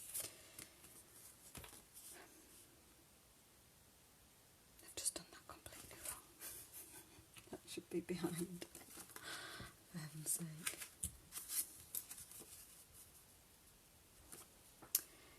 Yes. There we go. You're really glad you tuned in this evening, all 5 of you who are still watching. It's like, oh, Izzy, what are you doing? Okay, so we're assembled. Now what we're going to do is we're going to make some marks as to, because we need to know where to stamp our images that are going to turn around in the wheel. So we're going to start by just using a pencil and drawing a circle. And then we're going to move the wheel so that that circle just disappears. So the edge of that circle just disappears, and we're going to draw the next one, and we're going to turn that round till that just disappears, and there should be room for 3 of that size on the size circle that I cut. So now we can take that apart again, and we know where we're going to stamp our images, and we're going to go ahead and stamp our images. And we've got our piece here, and then we've got our piece on the top that also needs a circle cutting. And how do we line that up? We decide how we want it lined up on our main card. So it's a case of dry assembling again, sort of lining it up. It needs to be near the top, and we know it needs to cover the brad, so we know it needs to cover this piece here. And then so we look at where it lines up, quite near the top, quite near this side, and we can slide it behind, flip it over and line it up quite near the top and quite near this side. And then we can draw another circle through the using the DSP as a template. And now we know we can run that through our die cutting machine with that circle.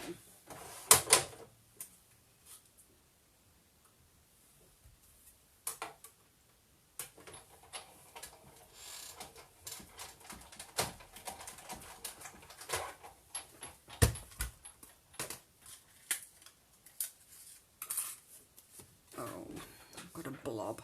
And I'll tell you where that blob's from. It's because my dies have been marked with a pen, and that blob's there, but I will cover that up with maybe another love heart or something. Okay, so we've now got all our components together. We've got our base card, we've got our layer of designer series paper, we've got our top layer that is going to cover up the brad, and we've got our piece that forms our wheel that goes in between the designer series paper and the card blank, and we need to do some stamping.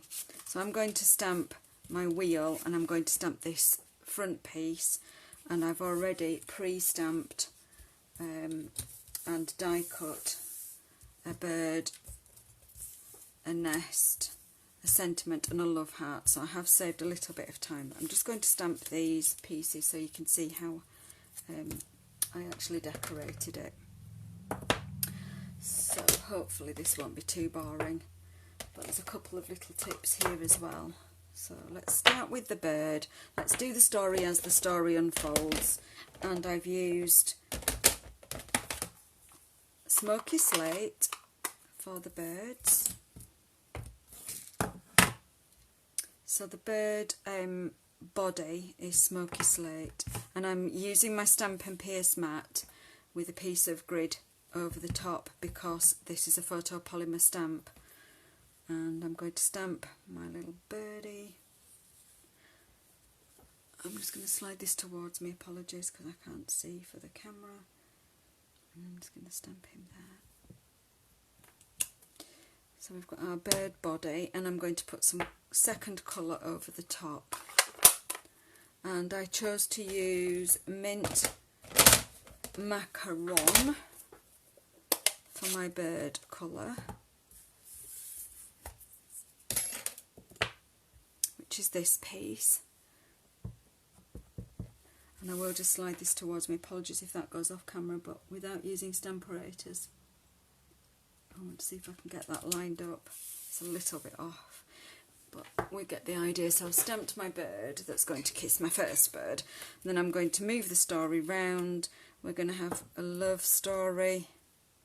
So we're going to have a small branch. Let's move the original around. So we're going to have a small branch with some leaves and some hearts. So I've got a small branch which I'm going to stamp in soft suede, and that branch is coming across here, and that gives me enough space to stamp some love hearts. So where's my love heart and my little leaves? And I'm going to use Granny Apple Green for a few leaves. Have a couple of leaves on those top branch and a couple of leaves down here. And you've guessed it, let's have some real red. Pretty much going through the Stampin' Up colour range here.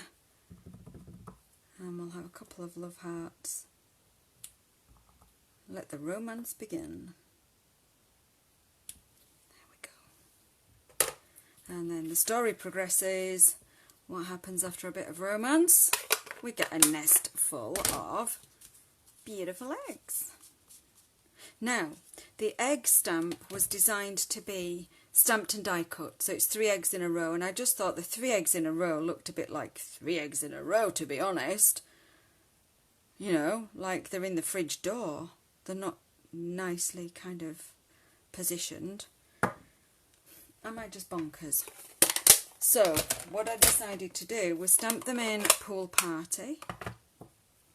And instead of stamping 3 eggs in a row, I decided that I might cover up 2 of the eggs with a piece of washi tape once I'd inked them. So first of all you have to ink. I mean, you could stamp 1 egg. Look, you can ink 1 egg and then stamp it how you want. Or you can ink the whole lot and cover up 2 with washi tape, which is what I chose to do. Let's try the other way and see if that makes a difference. But it just scares me in case some ink gets on and now I can't find my stamp cleaner. I need to use the big one. It kind of scares me in case you get a bit of ghost stamping going on. But let's do it. Let's use just 1 egg. The other thing you can do is chop your stamps up. You can actually cut your stamps up, but that also scares me because the die is perfect in that it cuts all 3 eggs together. So I didn't really want to do that either. So I'm just going to go, let's go with an egg in the middle. And let's just ink 1 egg again. And let's go for an egg next to it, maybe on a different angle.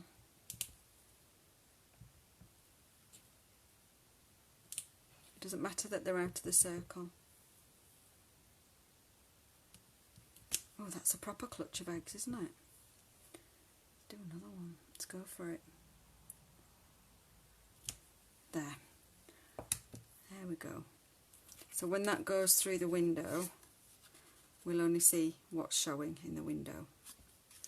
And I've left them a little bit high because I want the nest to actually be at the bottom of there. So we've now got our love story going on our wheel.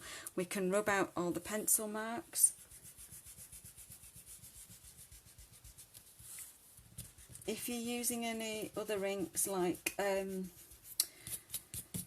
Memento, if you're stamping images that you're colouring in rather than solid images like this, please make sure that your ink is nice and dry before you go and rub your pencil marks out. Oh look, my real red's just smudged. So yeah, make sure your ink is dry.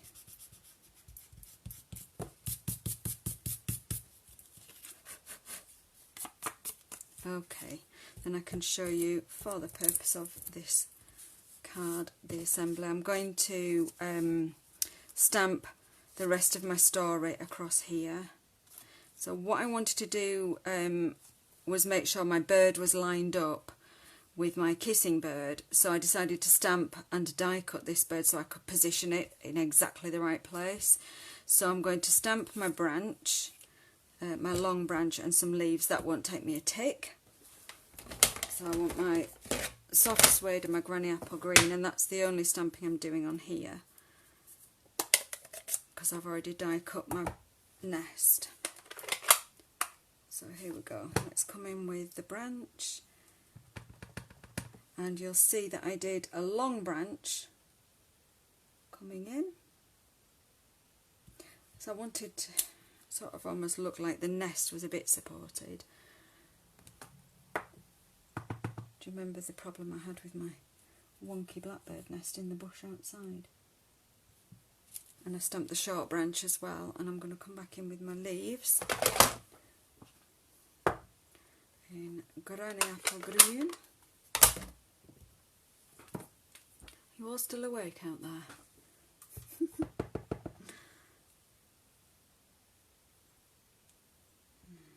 Doesn't matter if I stamp them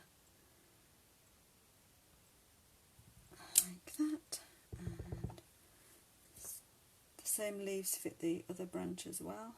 I mean, I can't see what the heck I'm doing. Am I somewhere near? Can someone give me a left a bit, right a bit? There you go. Looks like a tree.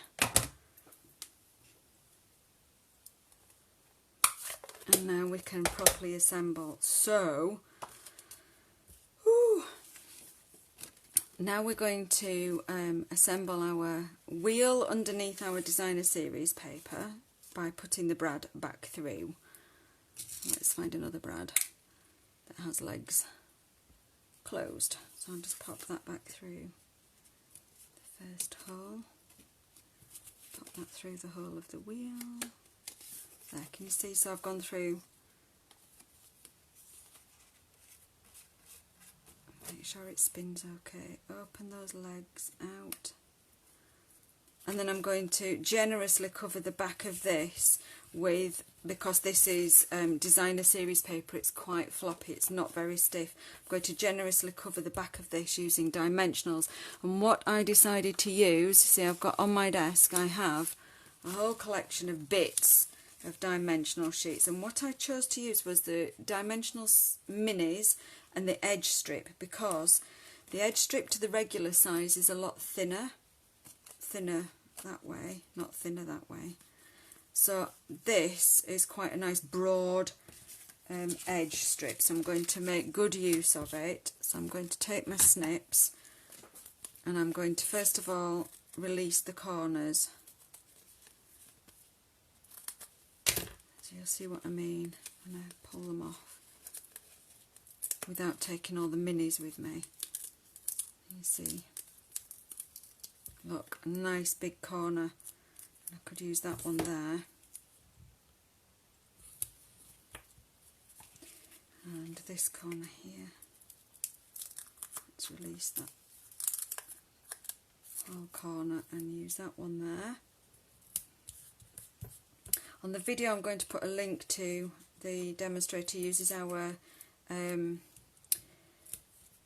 foam strips, adhesive foam strips that we generally use for, I'm just looking at that's a smaller corner, so I'm going to snip it. We generally use for the shaker cards. Now I've got some of those, but I just thought, look, I have all of these pieces of, now we need to be careful. I need to be really careful that that does not impinge the mechanism of the wheel, so I've just snipped that bit off. Yes, I'm going to make good use of these edge strips because they're handy.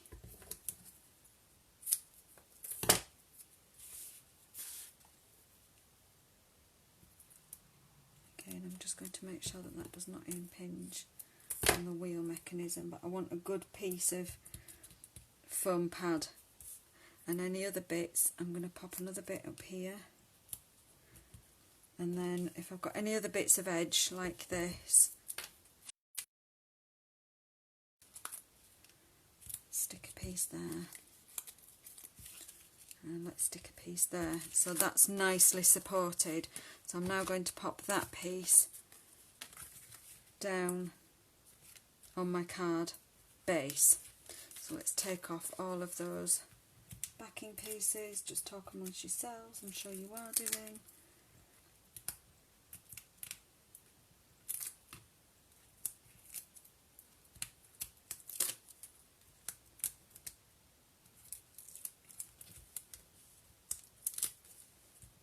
Oh, did I just nudge the camera with my head? Hello.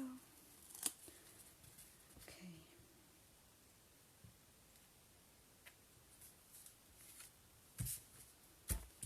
We have a wheel that spins nice and freely. And now we can assemble this top piece. And this piece also needs to be up on dimensionals because we don't want to stick it. We want to hide the brad, but the brad is protruding. So again, I can make use of these edges. I've got one there that's free. Let's put that one there. And see if I've got any more. Look, I've saved all these bits. So let's just snip some of those and whack them on. Need to make sure that we don't actually put a dimensional where the brad is. We'll leave that clear, so that brad's about there.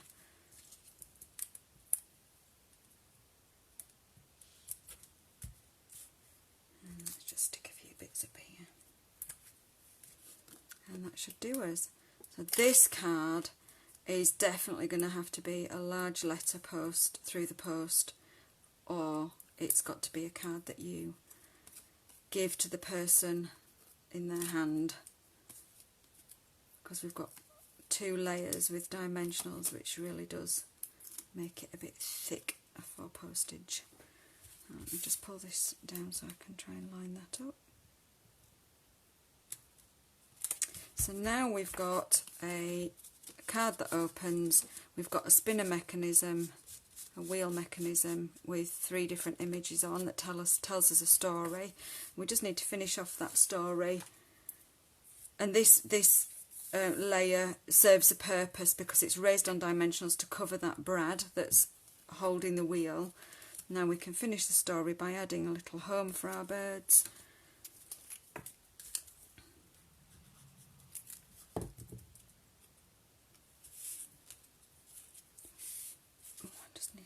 A bit closer so I can see what I'm doing, and I will just push that up a bit. I want to make sure that those eggs don't look like, I think they look a bit floating, but they look like they're filling the nest nicely.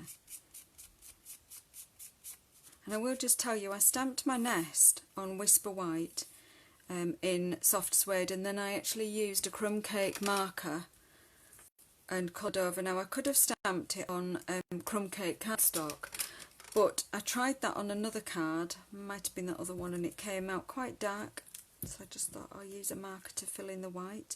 Now I'm going to sit my other lovebird on his branch, or her branch, and I'm going to make sure that they are kissing and their beaks are touching there. And that's the benefit of die cutting this bird. And I'm going to pop a love heart between them, and I will do something over here to cover this, and I'm going to whack a sentiment. I've stuck this sentiment on with dimensionals, so let's go with that. A sheet with a few that needs using up.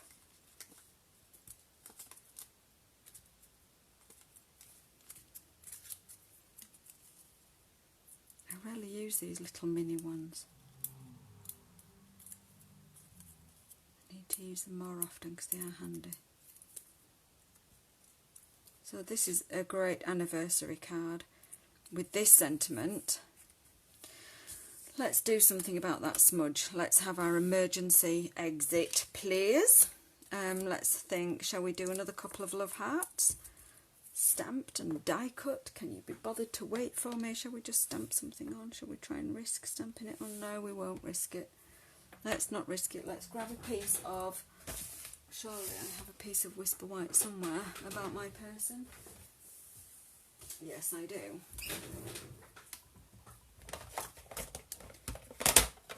What other images do we have? Oh, we could put another branch across there. Let's put another love heart for the sake of it. Here we go. Then I promise you I'm done. My work here is done. Shall we die cut it? Shall we fussy cut it? Let's die cut it. Where did my die go? I think I probably put it away.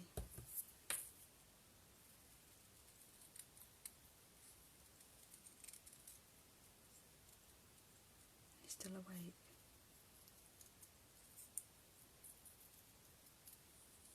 Am I still live? Yes. Let's have another look. There, that sort of does it, doesn't it? Normally I'd like everything in threes, but for the sake of finishing off, and I hope that I have shown you the mechanism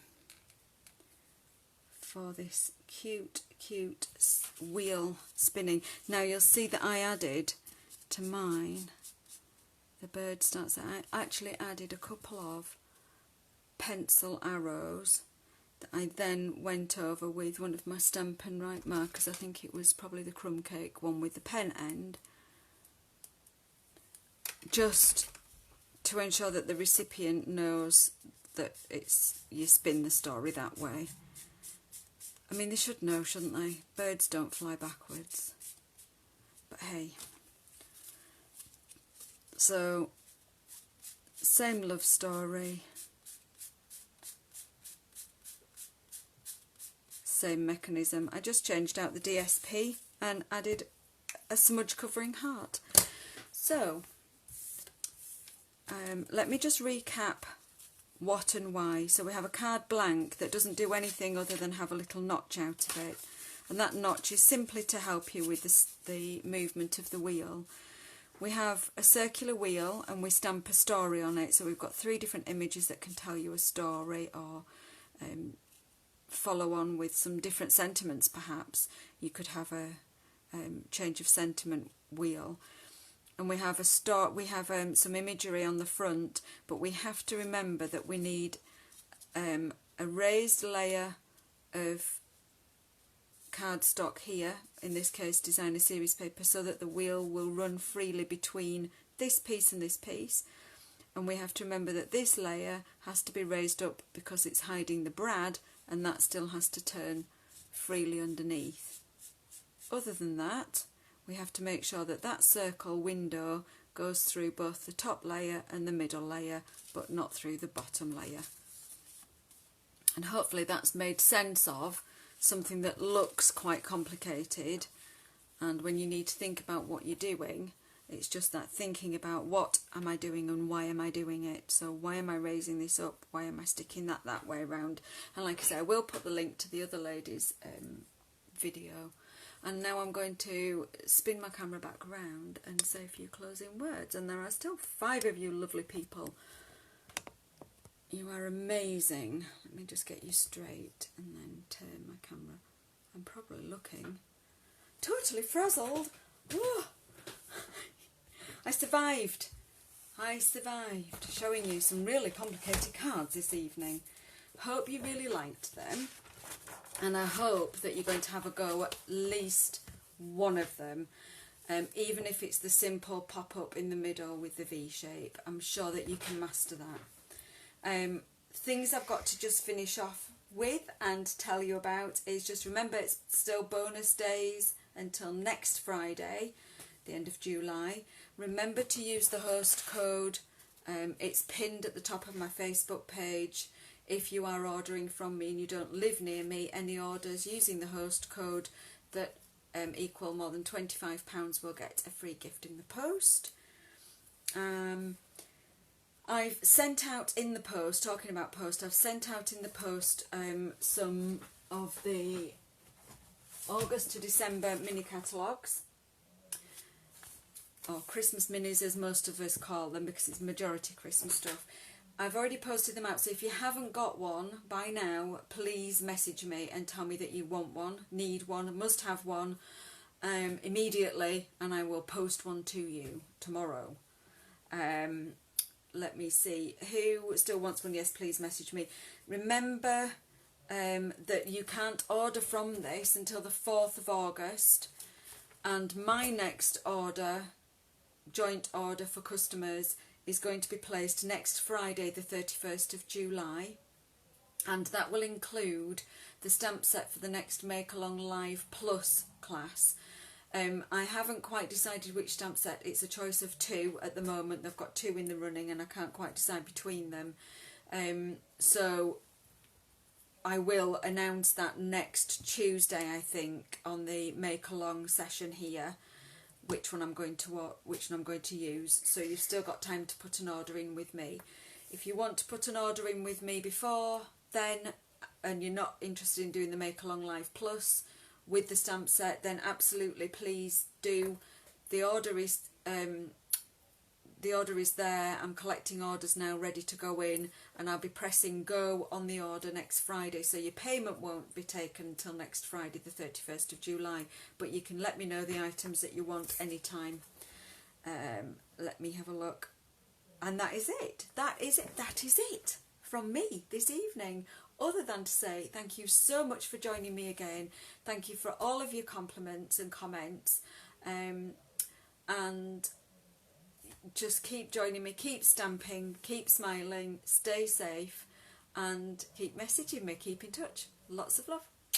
Bye everyone.